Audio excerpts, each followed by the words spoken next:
Warning, Star Wars names can be funny sometimes, so I might get them wrong. Okay? I could get them wrong, and there might be jump cuts. You have been warned. And thanks for watching. That was a jump cut that could be in the future. So, Mandalorian is a TV show that's pretty good for Disney Plus. And I haven't done a TV show since Daredevil Season 2. And I don't know why I not do TV shows anymore. I guess I like doing movies better. I was going to do Luke Cage, but I just ended up not doing it. There are TV shows that I want to talk about that are really good, like The Boys, but maybe not The Boys as well, because it's not like your typical superhero stuff. It's more like political stuff. I do want to talk about it, but I also don't want to talk about it. Does that make sense? Ugh. So I was going to talk about The Mandalorian when it finished, but then I just didn't, and now we're here. It's been a whole year, and season 2 is going on. I know some things, but I won't talk about them here. I haven't watched it yet, but I just know things, and if you're just watching season 1 right now, and you probably don't know that much things as well, as well as me.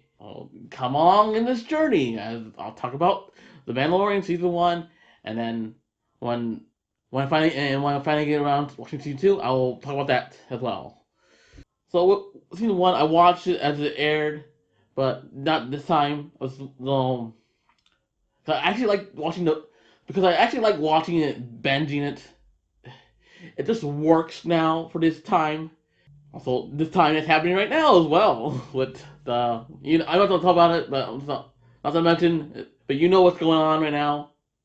Don't want to mention it because it could be outdated. It's outdated right now. Whatever. This is 2020. It's outdated right now. It's 2030. It's outdated. It's over. It's 10 years. Whatever it is watching it. I could be a director in 2030. Who knows? I don't. I don't know my future. What am I talking about? Oh, the Mandalorian. And how it was. How I didn't. Whatever. So yeah, yeah, I do like binging things nowadays. If if it's a comedy show, I think it works well week to week. But if you're doing like this like adventurous drama, whatever, I think it's gonna be best if you just binge it all in one go. In the beginning of the year, I didn't watch the last season of New Girl, but I watched it in pieces. I didn't binge it all in one go because it's a comedy show, so it's like I can watch it in pieces instead of like binging the whole thing because it's not like an overarching story, and especially if they're not like making it like an hour long because like Mandalorian wasn't that long, their episodes, so I think the shorter format for like a drama, like Avengers drama, works better than the long format that had like the Daredevils and Jessica Jones. Those were hours long, and that could be consuming. If you just shorten it, I think it works better. Just all bunch of junk, and then it's just all consuming. If you just narrow it down to the good stuff, it could be a lot better. I do like that Mandalorian is shorter than the rest of these other shows. So what I'm gonna do, I'm gonna talk about each episode like briefly, except for like the first episode and the last two episodes. Oh, also episode 2 as well. Well, in the middle of all this, like it's just your standard adventure stuff. So I'm just gonna brief through it. Let's talk about the important stuff. So in episode 1, we meet the Mandalorian, or Mando as everyone likes to call him, and he's also a bounty hunter, like another Mandalorian-esque guy, or from what we know is he's not actually a Mandalorian. He stole that armor. We figured that from Clone Wars that his father stole that armor, Jango Fett, and he gets paid in some Imperial coins, and these Imperial coins are Beskar, which is Mandalorian armor. I learned that from Clone Wars, and also Rebels. And he gets paid by Griff Kagan, Kagan. Yeah, as I said, Star Wars names are funny, so it might change throughout the review. And if you're, and this doesn't have any notes on it, I have it on my monitor. I don't know why I have this still. I'm using my monitor now. So what's the point of this? If I throw it, I make a mess. Who cares? Oh yeah, also it says that man, it's a. Did I say Mandalorian metal? I said Mandalorian armor. It's Mandalorian metal that's makes to armor. I'm an idiot.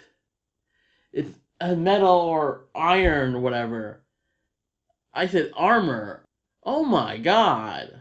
I feel dumb. Well, what he does with this metal, he changes it into armor by giving it to another underground Mandalorian place, whatever, and the blacksmith makes more armor for him. He doesn't have to wear that piece of junk looking armor. Well, by the end, or not by the end, it could have been if it was a regular like CW-ish show or whatever, and he collected like this stuff throughout. By the end, he'll get the full armor. It just in a couple episodes, he just gets the full armor of Beskar. Yeah, so from this underground, he gives this to another Mandalorian blacksmith to make more armor for him, and it was Imperial coins. I guess someone did say that there was a purge on Mandalore or the Mandalorian area that Mandalorians are not there anymore. What happened to Bo-Katan? Last time we saw her, she had the Darksaber in Rebels. That's the Mandalorian sword from the legend of that one guy that came. Whatever happened in Rebels. I had some sort of a spasm. I don't know what the hell that was. uh, I have no idea why I grabbed this. There. Good line now. Good. What the hell am I talking about again? Oh, Mandalore again. I was talking about Mandalore and Beskar and shit like that.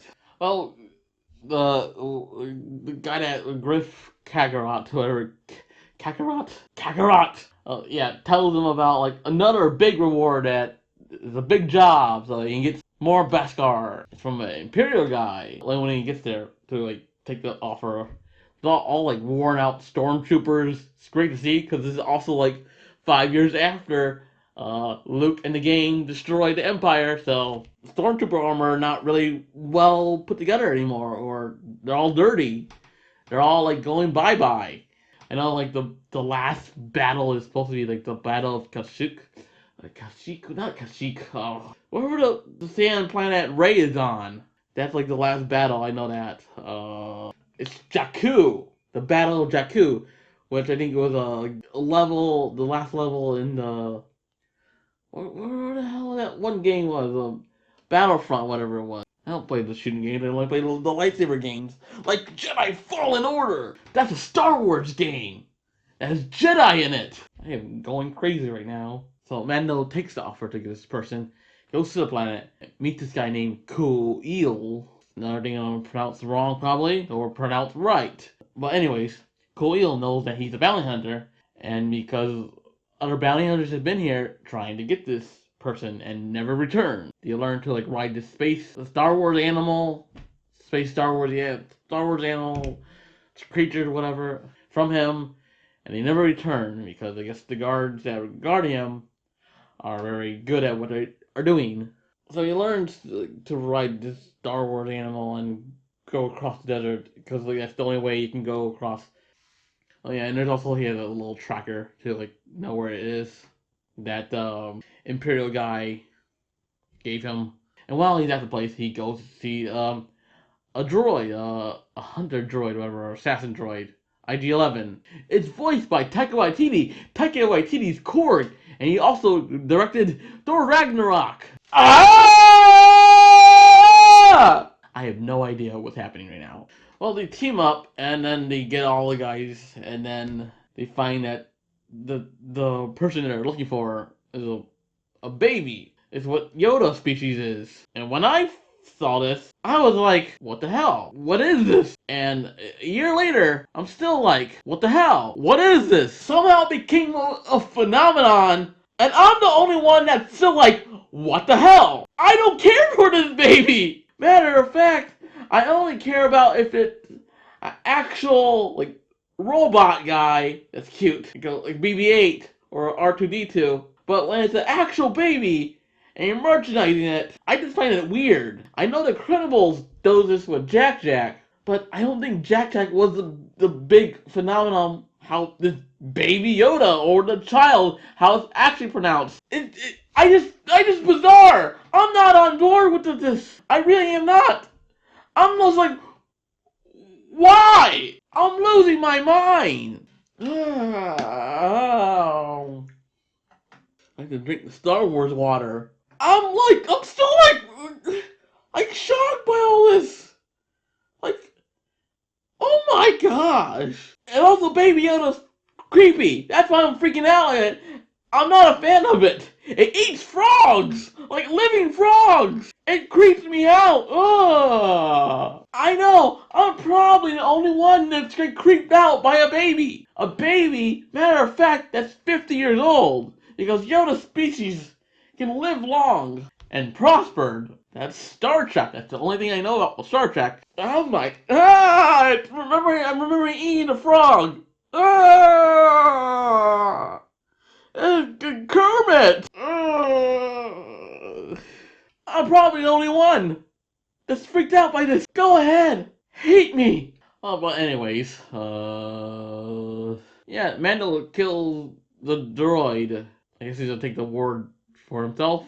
So, episode 2, Jawa steals his parts for his ship. I think these Jawas also look different from the ones on Tatooine. So he also chases them, and I like a lot of this stuff like with the action stuff. Like he's not 100% the super soldier, bounty hunter, or whatever. He's just a normal guy. He gets rolled around, he gets pushed over. He's not like superhero with whatever. What do you want to call it? The ultimate guy. He's just a normal guy who just has Mandalorian armor on. He's actually technically not Mandalorian. He's not like Sabine or any of the other characters that we see that are actually Mandalorian or in the Mandalorian sector, because there's like a weird space where Mandalorian has a planet or like planets. Yeah, there's a Mandalorian planet, and then there's planets surrounding that planet, and they're all human. At least I think they're all human. I know that part. No Mandalorians have like different people from different planets. What was I talking about? Oh yeah, Jawas stole his crap, and he gets it back, and he's not that 100% good at trying to steal his crap back. Well, when he's trying to steal his stuff back, he actually uses that weird gun that's from the holiday special, and it's a vaporizer. He just vaporizes one. I was like, what the hell? And the creepy little baby is like, do it again. Did you fall or move? Did you see it move? Or am I going crazy? I think I'm going crazy. But anyways, after he vaporized one of them, he actually negotiates with them. He negotiates with them, and he tells the Jawas say like he only gets Kulu to talk to them, and then he said go get the space rhino, whatever, defeat the space rhino, and get the space egg, whatever. So he goes fights the space rhino, and he gets like his ass kicked a lot, and then the baby lifts up the space rhino, and it was able to like destroy the rhino. And he gives the Jawas the egg, and he eats the yolk. Ooh, that poor rhino. Well, gotta do what you gotta do, and he gives back his parts. Episode 3, he gives the baby to the Imperial guys, and then he steals it back later. That's what happens. Also, we see that ice cream maker. That's actually like a safe. This is a whole discussion that the ice cream maker that was shown and Empire Strikes Back, when this one guy that runs across, it just became a sensation with after that. People just crossplay with that. Look, that guy that's running around with an ice cream maker, and now we finally explain it in Star Wars that it's a safe. Hey, it's actually pretty cool. Actually, kind of makes sense now. We know why that guy's running. He just has all his money in that safe. That looks like an ice cream maker. I want ice cream now. Also, when he brings the Beskar to the blacksmith, she's like surprised. I can tell when a person's surprised with the helmet because I watch this crap all the time. Well, I watch the Sentai versions, and when the suit actors are very good at expressing themselves with the suits on, so like the American actors, I can tell when there's a good expression that's having so surprise, or so sadness, or something like that, or so it's confusing. I'm already ahead of the curve when it comes to this shit. You're just beginning. Us Toku fans are experts. Tokusatsu fans are experts when it comes to this stuff. hello. I think things look different probably a little bit, but like I forgot to mention this that they were trying to clone the baby because they're the cloney guy, whatever. They were gonna like clone it, I guess. Like cloning doesn't work well because I've seen Force Awakens, The Force Unleashed. How what's his name? Star Killer. His clones were not working right, but then the last clone was working right, and we still need a sequel to that game, even though it's part of the EU. Make it still part of the EU still, but it's just for fun. That the second game was way too short. Come on, Disney and whoever owns the game rights. Yeah, but yeah, they're trying. There's cloning in that one. I don't know if the cloning can actually work for this. Oh, they Snoke is a clone, but I'm talking about the sub. Emperor, no, Emperor Palpatine wasn't a clone. Something says that he was a clone, and he has the Force. I don't know.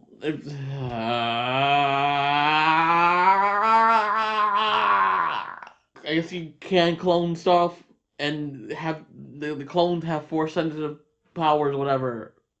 Because I remember, so back to the Force Elise. You can't really clone people with the Force. That's what I remember from that. I think they also mentioned that in the Clone Wars as well. It's hard to do that.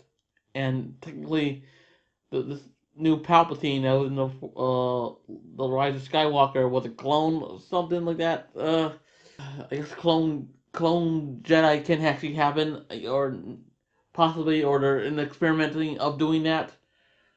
Who knows what the cloning people were trying to do. Anyways, yeah, that's it. That's what I'm trying to talk about. So I found out what was moving. It was the Dragon Dagger. It moved everything. And also, moving on to episode 4. The homage to the Seven Samurai. Excuse me while I fix my shut. I think because I'm shifting things, that's why. Yeah, so episode 4 is a homage kind of to Seven Samurai. There's a lot of homages to other Kurosawa films and other, like, I guess, samurai films in general. Did I hold it upside down? What the hell? Yeah, I think I hold it upside down like an idiot. Yeah, homage to Seven Samurai a little bit. And all the other crap is also like a homage to other like samurai stuff and Kurosawa stuff or other samurais. He also meets this generic strong person, Kara of Doom. She's a former like imperial person or whatever. Yeah, don't really care about generic strong people. To me, they're just generic strong people. I know that the actress was very controversial during summer, but still, it's just a generic strong person. I don't really care for generic strong people. It's just my taste. Yeah, so yeah, let's get back to the review, I guess. So it's an homage to Seven Samurai. There's like village people like in trouble from this raiders. They have the chicken walker thing, and then they end up destroying it at the end. And also, the Mandalorian takes off his helmet, but we don't see it yet. Yeah, just briefing through things. Now, episode 5. It's like a fan film. I do not like episode 5.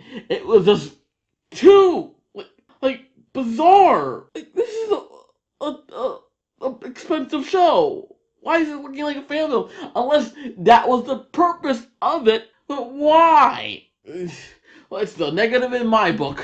Yeah, it was like another rookie bounty hunter guy wanting help. It was also on Tatooine too. So like this another rookie guy, bounty hunter, or whatever.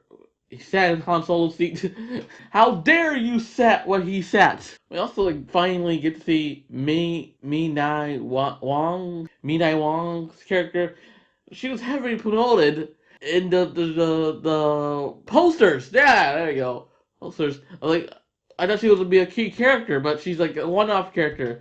To me, that's kind of a waste. I hope she has more in season 2. Kind of liked her when I used to watch Agent of Shield.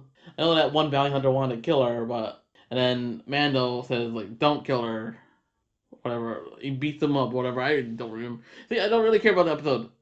And someone does show at the end. Is it Boba Fett or someone else? Is it Darth Maul? Darth Maul's dead, actually. Luke Skywalker. Random Star Wars characters. Ezra Bridger. Sabine Wren. Someone could show up at the end. George Lucas shows up at the end and saves her. I don't know. Maybe it's Boba Fett because on Tatooine, it probably is similar. Like, You know, it could be that rule where like if you don't see the body, then they're alive, whatever. But he was swallowed by that space worm, whatever it was, sandworm. Well, that's episode 5. Yeah, there's a lot of team ups in here. So teams up with Cara Doom, teams up with the robot, the droid. I mean, sorry, and teams up with a rookie. And now in episode 6, he does a team up with a team. Another fine episode. Though that team ends up betraying him in the end. One of the strong characters in that team up was one of those devil guys from the bar scene in the first Star Wars. And he was also a generic strong character in their group. And he also has a generic strong character in his group. See, there's always a generic strong character in a group. It's Chewbacca, but I actually like Chewbacca. Even though he's a generic strong character, I like him. There's Zeb from Rebels. Do I like Zeb? Eh. And now, Rey is not considered the generic strong character. It's still Chewbacca.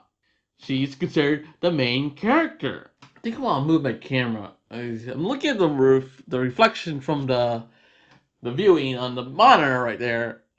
Missing that part of that wall. Do we need to see the wall, or just too much of this wall? I don't know. I slightly moved it before recording. Think I want to do it again? I don't know. Well, let's keep it like this. Okay, let's go. Let's just wing it again. Someone signaled the freaking rebel pilot, and it has like all the directors from the previous episodes, and they explode the place.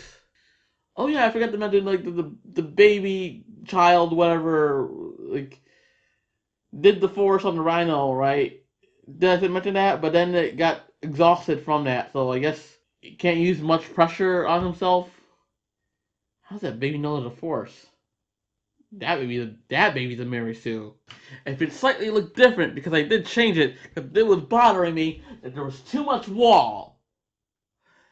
I'm sorry. Just I had to do this little thing. And now I know why in the beginning, because there's nothing here. There's just nothing. That's why I moved it to the right there from the beginning. Oh well, let's just continue it. So episode 7 and 8 are two-parters, so I'm just gonna talk about it all. So Mando's like old employer boss, whatever, Griff Guerrera, sends a message to him about the Imperial that from the first episode wanted the baby, and he stole it. They're after him too, whatever, because he was the one that told him about the Mandalorian, and now he's after him too, the Empire or whatever, or what's still left of the Empire. And he suggests that if they team up, they can get rid of the Imperial guy, and also he gets to keep the baby. So then Mando assembles the Avengers. Gets Cara Doom and Kaloob, whatever I said, whatever his name is, fixes IG8. I said IG8. It's IG11. Now IG11 is kind of much more a protocol droid. He's also still kind of assassin as well. So when they're like going to the place to the Imperial guy, Griff Carrera was going to double cross them, but after they attacked by some space dragons, which when I was actually just watching some of these clips to like remember some things, I just started to laugh because I just went to a random clip or I skimmed through it a little bit, and out of context, I just laughed because I forgot what this part was. Just to remember some things, I remember a lot. I remember a lot of things, but some things I just need a reminder. And out of context, I just laughed at the space dragons attack. So yeah, after the space dragons attack, Gareth Carrera is in debt to him, and also he kills his own men too. So, because his men were going to assassinate Mando and Cara Doom. He could have told his men not to do the thing. Wouldn't that make more sense? And wouldn't that have more arms to be with you? Instead of getting rid of your own men, you could have just all those teamed up at once. Oh well, this looks cool. Yes, there are just some things that just look cool for the sake of cool, I guess. That makes sense. So then they devise a plan. Mando is gonna be pretend to be captured by Cara Dune, and Kalu is going to bring the child back to the ship, and they're gonna have the bassinet, that's the floating bassinet that they always had, like covered up and not know that the baby's in there. So they meet at the bar when Griff Guerrero usually hangs out when, and they're that Imperial guys there, and then they're take him down, and then they get gunned down by those Black Squadron stormtroopers, whatever, Death Squad from Rogue One, and Grand Moff is there, Grand Moff Gideon. See, I remember that part, or that name, Grand Moff Gideon. He has the Death Troopers, and he gunned him down. He also killed that Imperial guy. I don't remember his name, but I don't really care. Yeah, they gunned him down from the Black Stormtroopers were gunning him down from the outside, and then they're kind of cornered, and Mando talks to like a transport or whatever device, Star Wars phone, whatever, to Kalug. Did I say it right? I don't know if I said it right. But then it gets and then his intercom gets intercepted by like some scout troopers, and then the scout troopers go after him, and then it continues to that, and now we're into episode 2, and the scout troopers actually get him. No, like at the end of the episode, the scout troopers get him, and then it continues from that, and then IG-11 comes, kills the scout troopers, and takes the baby. And also, like when Mando tries to call him again, he gets IG-11, and then he thinks IG-11 killed Kalug. Well, meanwhile, they're trying to also escape through like a sewer mountain hole, but it's jammed. They're all out of like the explosive devices, and then IG-11 comes and like destroys all of the stormtroopers, like rampages through all of them, and then that's their opportunity to like also rampage through the stormtroopers as well. Oh, another like so I'm gonna talk about another weird thing because like Mando's acting cool, the IG-11 acting cool, all that stuff during all this chaos rampaging stuff. But the other guys, I don't think they're acting cool. It may seem cool, but I don't think it's like cool. Caleb Doom just goes on a bar banner or whatever and like guns down with the machine gun. I was like skimming through it just to go through a little bit. Also like watching the action and still enjoying it a little bit. I just laughed because I just thought it was ridiculous. Okay, so I like subtlety in Michaelness, not like over muscle, whatever, Rambo-ish kind of cool. I don't like that. I like it when it's just like nice and neat, and not just this over exaggerated, gun down, whatever kind of cool. I like it when it's just like neat and nice, not neat and nice, more subtlety to it, and not this over dramatic kind of cool that's like muscles and shit. I like it when it's just the minimum. It's like the droid's acting cool, Mando's acting cool, but these other two are trying to act cool, or I don't think it's cool. I know they're destroying the stormtroopers, but it's just not my taste of cool, I guess. Yeah, so I don't like the Rambo-esque kind of like cool. Maybe because I'm not from the '80s or whatever. I don't know this stuff. But during all this rampage stuff, like Moff Gideon actually gets Mando in a vulnerable spot in the neck, and Caleb Doom gets him out of there. And then I think they actually got one of the stormtroopers explosive and destroyed that. Or no, wait, they got the giant machine gun over to like break it open. I think Mando was the last one to go to there, like, go out because he got hurt, and then he actually takes off his helmet. So the IG-11 to actually fix him or heal him with the cold fusion, whatever. You can't. Oh, and also, the Mandalorian, this I guess style of Mandalorians are not allowed to show their face. I forgot to mention that in the beginning. Well, if you watch the Clone Wars and Rebels, they take off their helmets a lot. I don't know what's the reason for this yet, but I guess I'll find out in season 2. Unless like official Mandalorian blood can take off their helmets and not like these other that Mandalorians are brought in to not take off their helmets. Oh yeah, I forgot to mention, like, he does explain how he was saved. He was saved by Mandalorians actually, and the not the Roger droids, but the droids that are like the bigger Roger droids. I forgot what they're called. The Separatist droids. Like destroyed his village, and the Mandalorians came and saved him. Forgot to mention that. Oh well. Yeah, so like IG-11 fixes him, and then they go to the sewers, and then just to go to the Mandalorian lair or underground, and you see that bunch of Mandalorian armor that's left there, and like the blacksmith is right there. I guess she's probably a Mandalorian, because she said like that they reveal themselves because of this one code that they can't take off their helmet, as I explained earlier. I was assuming that she's Mandalorian, and not this other Mandalorian group, the Underground. And then she also gives him a jetpack. Forgot to mention that all these other Mandalorians, in one of episodes where Mando gets saved by all these other Mandalorians. Can we say Mandalorians? Um, they all have jetpacks. I guess it could have been one of those, their old jetpacks, or whatever. After that happens, so then they get to this other area, which is like I guess like a canoe area, like a lava river, and it has a R2 unit with arms.